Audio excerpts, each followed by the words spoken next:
हमने हिंदू औरतों को बचाया, हमने हिंदुओं की बहन बेटियों को बचाया, हमने हिंदुओं को बचाया। ऐसा हमारे कुछ सिख भाई आजकल बहुत ही आसान के साथ ये बात कहते रहते हैं। तो मेरा ये वीडियो उनको समर्पित है। और उससे पहले मैं थोड़ा सा सिख धर्म वजूद में कैसे आया इस पर बात करना चाहूंगी। सिख पंथ ऐसे नहीं कि आज किसी ने सोचा और धर्म नहीं पंथ है वो। आज किसी ने सोचा और कल शुरू हो गया, ऐसा नहीं हुआ। इसको बहुत समय लगा, बहुत बलिदान भी हुए इसके वजूद में आने के लिए। 1969 को इसका शुरुआत हुई जब हिंदू मुस्लिम टकराव चरम सीमा पर था।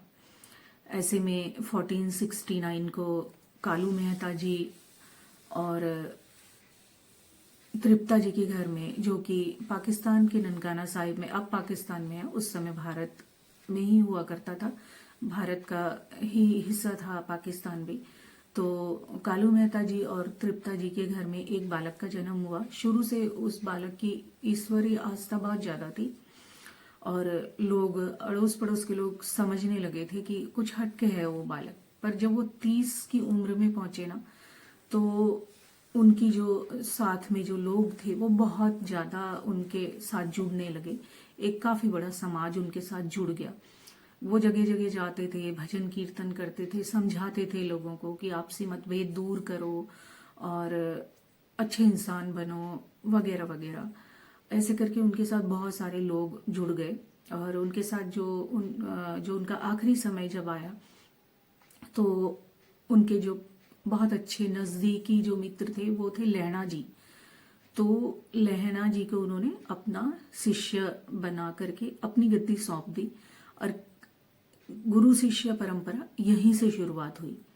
और लहणा जी का ही नाम बाद में अंगद देव जी, वो गुरु अंगद देव जी कहलाए, उनका नाम ही अंगद देव जी पड़ा। और सिख परंपरा की शुरुआत भी कहीं ना कहीं यहीं से हुई। जो वजूद में आना शुरू हुआ वो यहीं से आना शुरू हुआ। और इस तरह से एक के बाद एक के बाद एक 10 गुरु बने।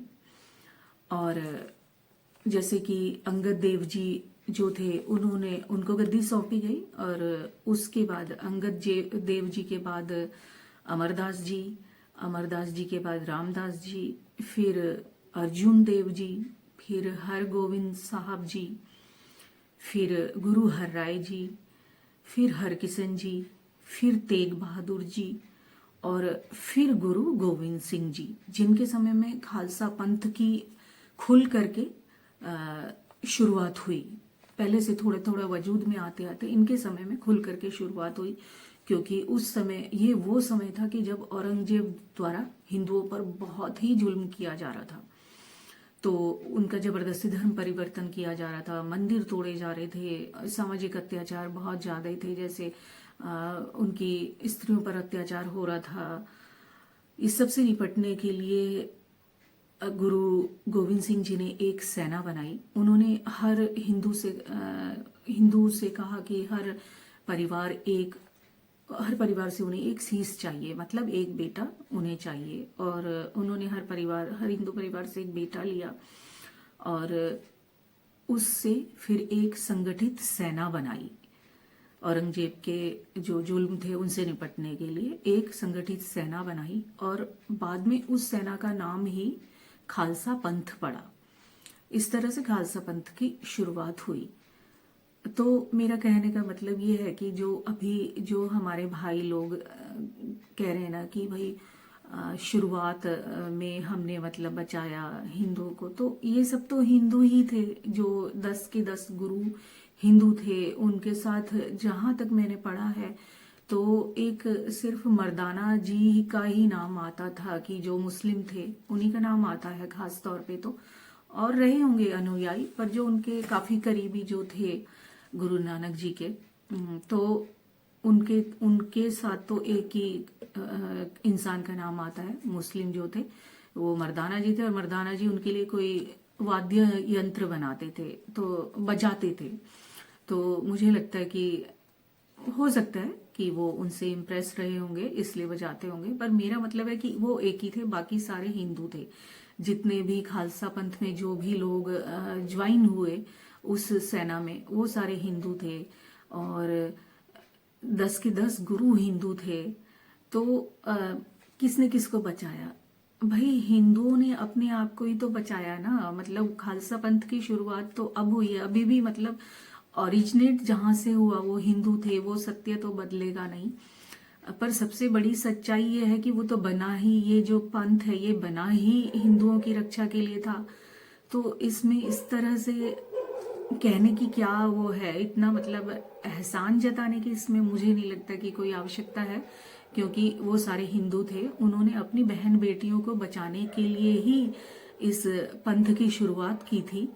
आज तो जबकि मतलब कुछ और ही हो रहा है। कुछ लोग, मैं सबकी बात नहीं कर रही हूँ, आज भी हमारे ज्यादातर सिख भाई तो यही मानते हैं हमारी तरह, जैसे कि हम मानते हैं हिंदू, कि सिख और जैन, बुद्धिज्म, ये सारी एक ट्री की ब्रांच हैं, एक पेड़ के शाखाएं हैं, ये अलग थोड़े ही हैं। तो पर जो कहते हैं ना कि हमने बचाया हमने बचाया, उन्हें ये तो बात सोचनी चाहिए कि भाई बचाया किसने किसको? हिंदुओं ने हिंदुओं की बहन बेटियों को बचाया। और अगर आज भी मतलब बचा रहे हैं, या फिर कहीं पे भी हम लोग एक साथ जुड़े हुए हैं, तो इसीलिए जुड़े हुए हैं कि हम एक ही थे। कुछ बरस पहले, बहुत ज्यादा बरस नहीं हुए इस बात को ना, कि ये शुरुआत ही बहुत साल पहले नहीं हुई है, तो हम एक ही थे भाई। ऐसा कुछ ऐसा नहीं कि किसी ने बाहर से आकर के हिंदूज को बचाया या उनकी बहन बेटियों को बचाया, ये हिंदुओं ने हिंदुओं को ही बचाया। तो इसमें इतना एहसान जताने की बात नहीं है, हमारे सिख भाइयों को ये समझना चाहिए। और बाकी हम सब जो भी है कि जैन, सिख, बुद्ध, बौद्ध जो आजकल बने हुए, वो सब है तो आफ्टर ऑल हिंदू ही, कहीं ना कहीं शुरुआत तो यहीं से हुई थी। बाकी अब पता नहीं मतलब किस गलत फहमी का शिकार होकर के सब अलग अलग डफली बजा रहे हैं, पर शुरुआत में हम सब एक ही थे। मैं तो यही कहना चाहूंगी। जय भारत।